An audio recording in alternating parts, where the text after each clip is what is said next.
Hidup riwayat pendidikan Al-Ghazali. Al-Ghazali lahir pada tahun 1450 Hijriah atau bilang 1958 Masehi. Lahir di Taurus, Khurasan dari keluarga sederhana. Sejak kecil dikenal mencintai ilmu. Ia belajar Al-Quran, hadis, tafsir, dan filsafat dari para ulama besar seperti Imam Al-Jauhini. Karena kecerdasannya dari keluasan ilmunya, Al-Ghazali singkat menjadi guru besar di Madrasah Nazariyah. Menghadapi pada usia 34 tahun setelah mencapai populasi, ia memilih hidup zuhud, meninggalkan jabatan dan berkelana ke beberapa kota termasuk Mekah, Damaskus, dan Palestina, sambil menulis karya-karya penting di antara ilmu umum al-din. Di akhir hayat, ia kembali ke kampung halamannya, mengajar dan mendirikan madrasah.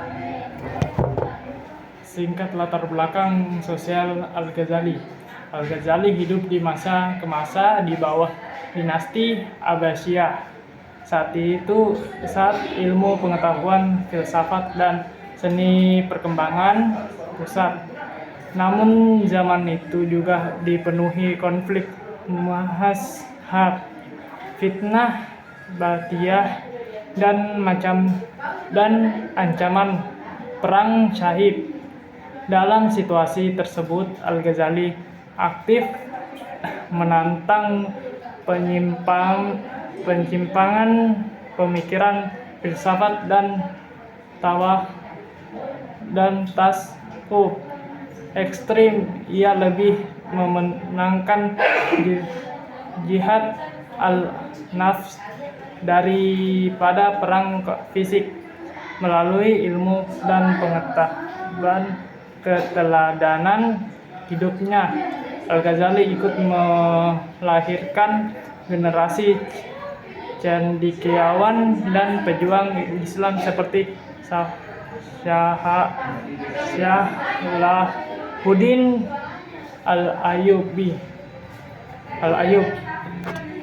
Sedikit tentang latar belakang kehidupan Al-Ghazali dan latar belakang kehidupan budaya Al-Ghazali.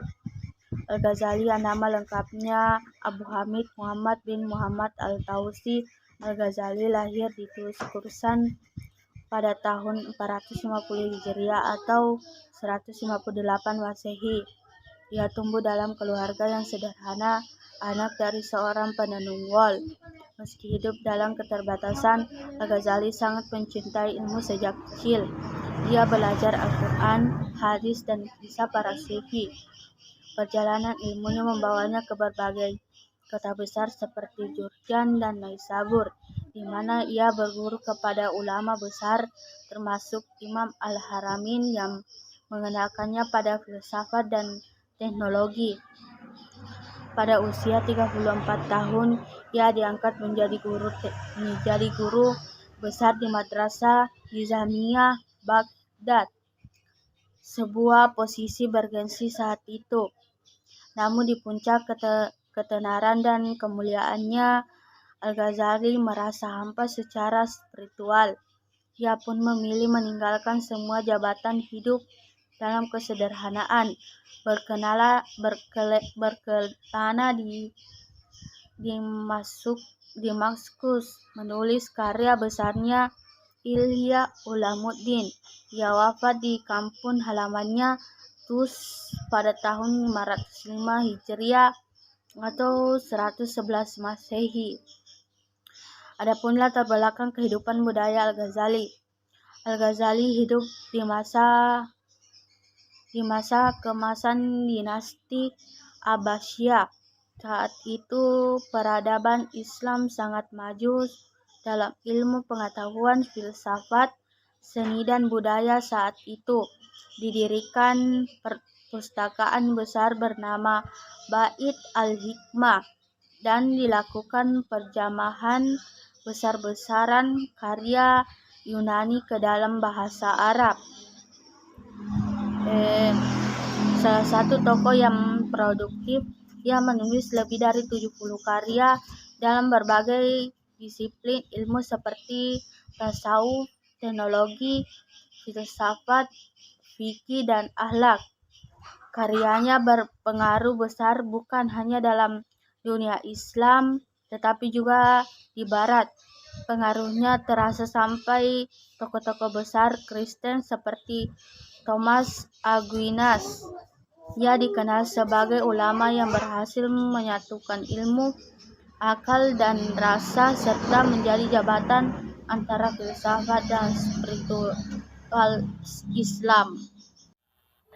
Adapun pemikiran ekonomi Imam Al-Ghazali, pada umumnya Muslim terdahulu tidak hanya berfokus pada bidang keilmuan tertentu, tetapi meliputi berbagai macam aspek kehidupan manusia. Sisi menarik dari pemikiran ekonomi Al-Ghazali adalah pada pendekatan tasawuf. Aktivitas produksi yang pertama merupakan aktivitas produksi yang harus dilakukan manusia, termasuk dalam memproduksi barang-barang pokok untuk memenuhi kebutuhan masyarakat. Aktivitas produksi terbagi menjadi tiga, yaitu aktivitas makan, aktivitas penyokong, dan aktivitas komplementer. Peran negara dan keuangan publik. Yang kedua, peran negara dengan memberikan perhatian yang cukup terhadap kebutuhan masyarakat. Ada 3 prinsip, yaitu keadilan, stabilitas, dan kedamaian. Adapun yang kedua, keuangan publik. Pernyataan ini memberikan penjelasan yang cukup lengkap yang berfokus kepada 2 sisi anggaran, baik itu sisi pendapatan maupun sisi pengeluaran, dapat direkomendasikan secara luas, yaitu penegakan keadilan sosial, ekonomi, hukum, dan stabilitas.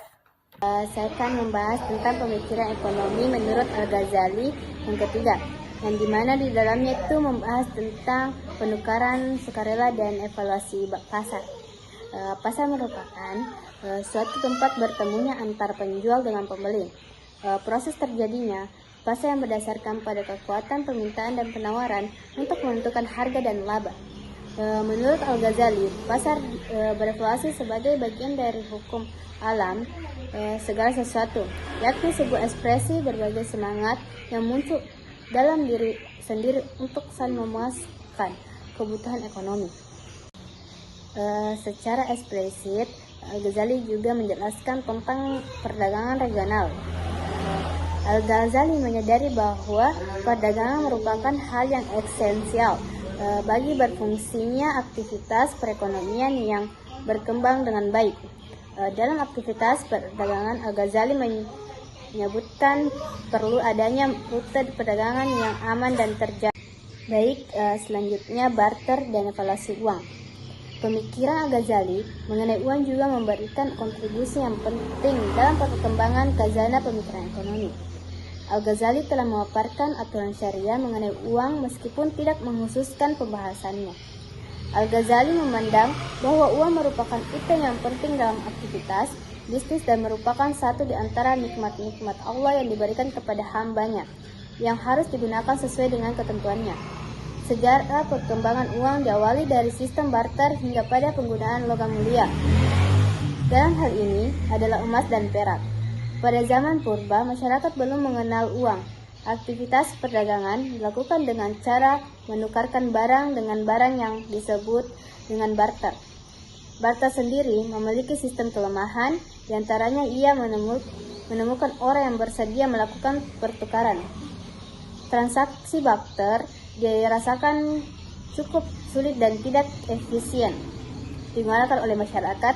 Oleh karena itu, dicarilah barang yang telah efisien dan praktis sebagai alat tukar, yaitu logam mulia berupa emas dan perak. sangat komprehensif dengan problem barter. Yang pertama itu kurang memiliki angka penyebutan yang sama. Yang kedua, barang tidak dapat dibagi-bagi. Yang ketiga, keharusan adanya dua keinginan yang sama. Al-Ghazali mengibaratkan uang sebagai cermin, tidak memiliki warna namun dapat merefleksikan harga. Selain itu, ia berpendapat juga bahwa uang bukan sebuah komoditas, sehingga tidak bisa diperjualbelikan. Hal ini dikarenakan akan menimbulkan jumlah uang berkurang sebagai alat tukar. Selain itu, Al-Ghazali juga menjelaskan mengenai kegiatan-kegiatan bisnis yang diperbolehkan dan yang tidak diperbolehkan oleh Islam. Sebagai contoh praktik yang dilarang dalam bisnis adalah riba. Riba dianggap praktik penyalahgunaan uang untuk berbahaya karena bisa merugikan pihak-pihak lainnya, seperti halnya praktik menimbulkan barang uang kepentingan perorangan. Menurut Imam Al-Ghazali, ada dua fungsi yang menjadikan orang dapat dengan mudah untuk memanfaatkan dan dapat digunakan secara efektif. Yang pertama itu uang, berfungsi sebagai hakim dan dua pengena.